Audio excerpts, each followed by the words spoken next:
আকরাম সাল্লাল্লাহু আলাইহি সাল্লাম তার তারিফ তার প্রশংসা পরিবেশন করে শোনাবো।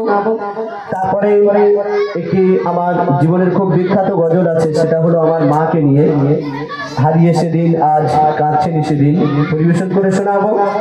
এবং আমি এবং আমার বৌদ্ধ ভাই ইউটিউব চ্যানেল ওনার আছেন, কি নাম? কেবি ইসলামিক টিভি। তো কুতুব ভাই আমরা দুজন মিলে একটি গজল ইনশাআল্লাহ পরিবেশন করে শোনাবো। তো তার আগে ছোট্ট করে একটি নাত রাসূল। ঝরছে বেহেশতের ফুল রে, গাইছে নূরের বুলবুল রে, ঝরছে বেহেশতের ফুল রে, গাইছে নূরের বুলবুল রে, ঝরছে বেহেশতের ফুল রে, গাইছে নূরের বুলবুল রে। মা আমিনার ঘরে এসেছে মুহাম্মদ রাসূল রে, মা আমিনার ঘরে এসেছে মুহাম্মদ রাসূল রে, ঝরছে বেহেশতের ফুল রে, গাইছে নূরের বুলবুল রে, ঝরছে বেহেশতের ফুল রে, গাইছে নূরের বুলবুল রে। মা আমিনার ঘরে এসেছে মুহাম্মদ রাসূল রে, যিনি সৃষ্টি সবার আগে, যিনি সৃষ্টি সবার আগে, যার অরূপ অঙ্গ নূর, যার রূপ দেখে অবাক হয় যত ফেরেশতা আর হুর, যার দর্শন করে নিলে, যার দর্শন করে নিলে যত দুঃখ হয়ে যায় দূর, মোরে মুহাম্মদ মুস্তাফা রহমতে ভরপুর, বলে আল্লাহ রহিম, বল নবী করিম, বলে আল্লাহ রহিম, বল নবী করিম, নিষ্কলঙ্ক বিলকুল রে, ঝরছে বেহেশতের ফুল রে, গাইছে নূরের বুলবুল রে। মা আমিনার ঘরে এসেছে মুহাম্মদ রাসূল রে, মা আমিনার ঘরে এসেছে মুহাম্মদ রাসূল রে, ঝরছে বেহেশতের ফুল রে। মোর নবীর রীতি নীতি, মোর নবীর রীতি নীতি, সব নবীর থেকে নিরালা, হয়নি কেহ হবে না মোর নবীর মতো দিলওয়ালা। আমার তাই রাসূল এই দুনিয়াতে যতদিন হায়াতে ছিলেন নিজের জন্য কোনোদিন আল্লাহর কাছে চায়নি, যা চেয়েছে আমাদের জন্য চেয়েছেন। আর এখনো পর্যন্ত তিনি মদিনাতে শুয়ে আমাদের জন্য আল্লাহর কাছে দোয়া করছেন যে আমার উম্মতের কি হবে, আমার উম্মতের কি হবে। তো বলছে শুনুন, মোর নবীর রীতির নীতি, সব নবীর থেকে নিরালা, হয়নি কেহ হবে না মোর নবীর মতো দিলওয়ালা, হয়নি কেহ হবে না মোর নবীর মতো দিলওয়ালা। নিজের কথা ভাবে না, ওগো নিজের কথা ভাবে না, মোর দয়াল কামলিওয়ালা, উম্মতের খেয়ালে বিভোর, রোজ রাত দিন সারা বেলা, উম্মতের খেয়ালে বিভোর, রোজ রাত দিন সারা বেলা। বলে সব সাহাবী দয়ার নবী, বলে সব সাহাবী দয়ার নবী, মোদের নয়নের ফুল রে, ঝরছে বেহেশতের ফুল রে, গাইছে নূরের বুলবুল রে। মা আমিনার ঘরে এসেছে মুহাম্মদ রাসূল রে, মা আমিনার ঘরে এসেছে মুহাম্মদ রাসূল রে, ঝরছে বেহেশতের ফুল রে। মক্কার বেদিনেরা আমার নবীজির কাছে এসে বলছে যে মুহাম্মদ, তুমি যে বলছো এই আসমান জমিন পাহাড় পর্বত সাগর নদী গাছপালা পশু পাখি সবকিছু আল্লাহ পাক সৃষ্টি করেছেন, তো আল্লাহ পাক কেমন করে সৃষ্টি করলো একটু আমাদের বোঝাও। আর আমাদের যদি বোঝাতে পারো তাহলে আমরা সকলে তোমার কাছে কলমা করে আমরা ঈমান আনবো। তো সেই বেদিনেরা আমার নবীজিকে কি বললো বলছে শোনো। একদিন প্রশ্ন করে বেদিনেরা, একদিন প্রশ্ন করে বেদিনেরা, ও নবী আমাদের বলো। একদিন প্রশ্ন করে বেদিনেরা, ও নবী আমাদের বলো। আসমান জমিন পাহাড় খোদা কেমন করে বানালো। আসমান জমিন পাহাড় খোদা কেমন করে বানালো। খোদা দেখতে বলো ওই কেমন। ওই বেদিনেরা বলছে আমার দয়ার রাসূলকে যে তোমার আল্লাহ কেমন দেখতে, ফর্সা না কালো, লম্বা না খাটো, কেমন দেখতে। আমার দয়ার রাসূল সেই বেদিনদের কি উত্তর দিলেন? খোদা দেখতে বলো ওই কেমন, ফর্সা না কি কালো। খোদা দেখতে বলো ওই কেমন, ফর্সা না কি কালো। ওই বেদিনদের কথা শুনে নবী মিষ্টি হেসে বলিল। ওই বেদিনদের কথা শুনে নবী মিষ্টি হেসে বলিল। কি বলিল? খোদা নূরের কিরণ সে নয় কারো মতন। খোদা নূরের কিরণ, খোদা নূরের কিরণ সে নয় কারো মতন। খোদা সকল রহস্যের মূল রে, ঝরছে বেহেশতের ফুল রে, গাইছে নূরের বুলবুল রে। ঝরছে বেহেশতের ফুল রে, গাইছে নূরের বুলবুল রে। মা আমিনার ঘরে এসেছে মুহাম্মদ রাসূল রে। মা আমিনার ঘরে এসেছে মুহাম্মদ রাসূল রে। ঝরছে বেহেশতের ফুল রে। শুনে এবার আপনি সামনে সেই বিখ্যাত গজল আমার এক দাদাভাই ফরমাইশ করলেন, আমার মায়ের গজল। যার দুনিয়াতে মা নেই সে বুঝেছে মায়ের কি মর্ম। আর দুনিয়াতে যাদের মা বেঁচে আছে আমরা অনেকে আছে সেই মাকে ভালোবাসি না, মাকে কদর করি না। কিন্তু আল্লাহ পাক বলছেন আমার পরে যদি আমি কাউকে সিজদা করার অনুমতি দিতাম তাহলে আমি তোমার মায়ের কদমে সিজদা করতে বলতাম। মায়ের কত বড় সম্মান, মায়ের কত বড় মার্তাবা। আর সেই মাকে আমরা ভালোবাসি না, মাকে কদর করি না। আমরা যখন ছোট ছিলাম মাকে বলতাম মা গো আমি বড় হয়ে তোমাকে নতুন নতুন শাড়ি কিনে দেব, আমি বড় হয়ে তোমাকে হজ করতে পাঠাবো, আমি বড় হয়ে তোমাকে আজমির শরীফে নিয়ে যাব। আর বড় হয়ে আজমির শরীফ নিয়ে যাওয়া তো দূরের কথা, মা যদি বলে বাবা আমার তো শরীর খারাপ একটু ওষুধ এনে দে না বাবা, তো মা তখন আর মা থাকে না, মা বুড়ি হয়ে যায়। বুড়ি চুপ করো বলে না। কিন্তু যে মা 10 মাস 10 দিন গর্ভে ধরে আমাদের কত কষ্ট করে জন্ম দিয়েছেন, যে মায়ের কোলে আমরা ছোটবেলা পেশাব করে দিতাম, পায়খানা করে দিতাম, সেই মা যদি আমাদের উপরে বিরক্ত হয়ে যেত তাহলে আমরা আর মানুষ হতে পারতাম না। তো যিনি গজলটি লিখেছেন কবি ইয়াসিন সাহেব, তার মা নেই, আমারও মা নেই। আমার ছোটবেলায় মা মারা গেছে, গত লকডাউনে আব্বাজিও মারা গেছেন। আপনারা দোয়া করবেন আল্লাহ পাক যেন জান্নাত নসিব করেন। তো মা হারানো কি যন্ত্রণা, মা হারানো কি বেদনা, কবি লিখতে শুনুন, একটু টোনটা বাড়াতে হবে। হারিয়ে সেদিন আজ কাঁদছি নিশিদিন, হারিয়ে সেদিন আজ কাঁদছি নিশিদিন, ঝরছে পানি দুটি চোখেতে, আমার মায়ের চাঁদে মুখটা মনে পড়ে, আমার মায়ের চাঁদে মুখটা মনে পড়ে, আর বুকটা ফেটে যায় দুঃখেতে।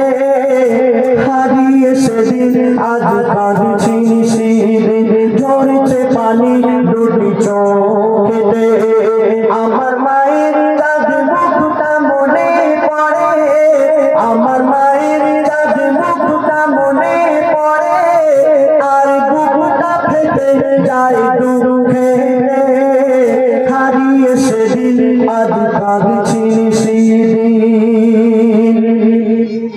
মা জননীর সমান বন্ধু হয়নি কেহ আর হবে না, মায়ের বিকল্প নেই এ জগতে, পাইনি কেহ আর পাবে না। তাদের চেয়ে মার হাসি ভালো, মায়ের সমান কে আছে বলো, তাদের চেয়ে মার হাসি ভালো, মায়ের সমান কে আছে বলো, মায়ের হাতের ছোঁয়া লাগলে মনে হয় সকল ব্যথা দূরে চলে গেল, সকল ব্যথা দূরে চলে গেল। মায়ের মুখ ছেলে দেখে তখন, মায়ের মুখ ছেলে দেখে তখন, হাসি ফোটে তার মুখেতে, হারিয়ে সেদিন আজ কাঁদছে সেদিন, ঝরছে পানি দুটি চোখেতে।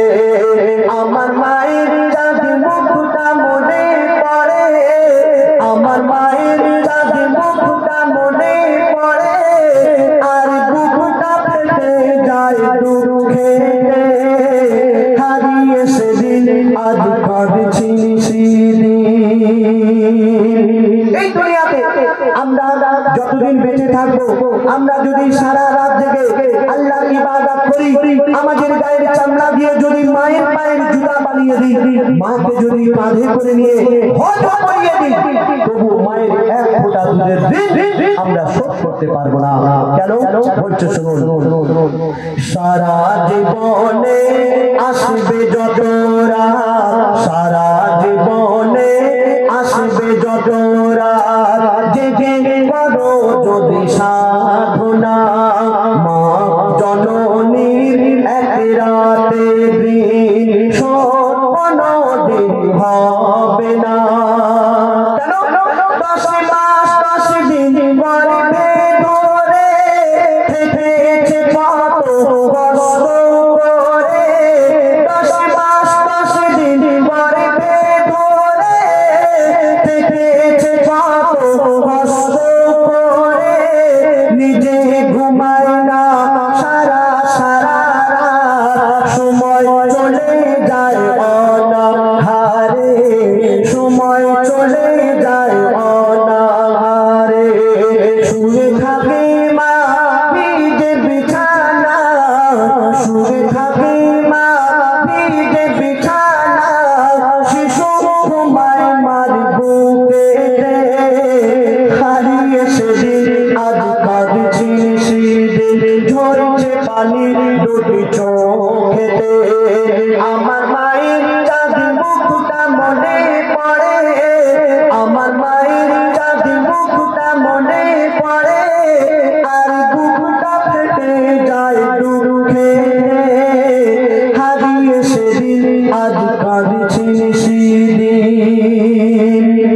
মা জননী যতদিন বেঁচে ছিল মায়ের সেবা করার কথা মনে ছিল না, আর যখন মা জননী মারা গেল, কবর দিতে যাচ্ছে, আর সেই ছেলে নিজের ভুল বুঝতে পেরে কাঁদছে, আর কি বলছে শুনুন, বিনা চাকার ওই গাড়িতে চড়ে, বিনা চাকার গাড়ি বলতে খাটিয়া, খাটিয়া করে যখন মা জননীকে কবরস্থানে নিয়ে যাওয়া হচ্ছে, সেই ছেলে কাঁদছে, আর কি বলছে শুনুন, বিনা চাকার ওই গাড়িতে চড়ে মা জননী বিদায় নিল, কবর দিতে গিয়ে চিন্তা করি আমি, কবর দিতে গিয়ে চিন্তা করি আমি, হায় রে আমার সব হারিয়ে গেল।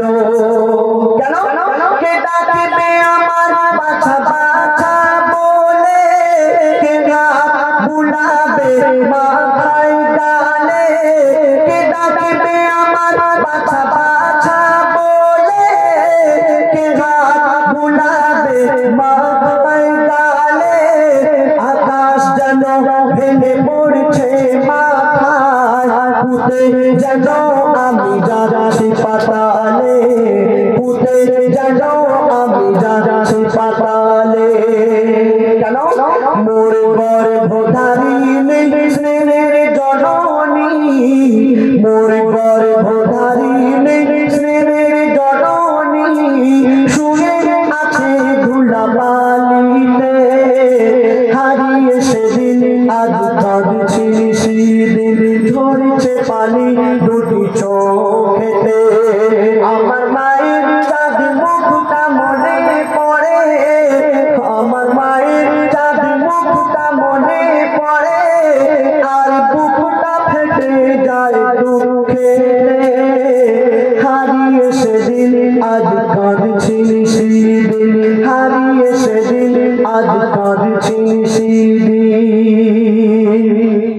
এই দুনিয়াটা হলো স্বার্থে ভরা।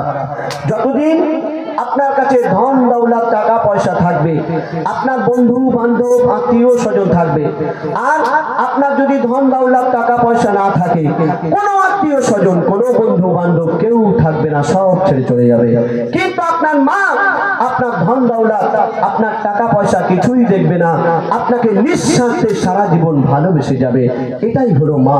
তো বলছে শুনুন, স্বার্থে ভরা এই সারা দুনিয়া, স্বার্থে ভরা এই সারা দুনিয়া, মধু চাঁদের মৌমাছির মতো, অর্থ ফুরালে থাকে না সজন, অর্থ ফুরালে থাকে না সজন, ফেলে চলে যায় বন্ধু যত। কেন? মিথ্যে মোহ আর ভালোবাসা, সবার মনে শুধু স্বার্থ লালসা।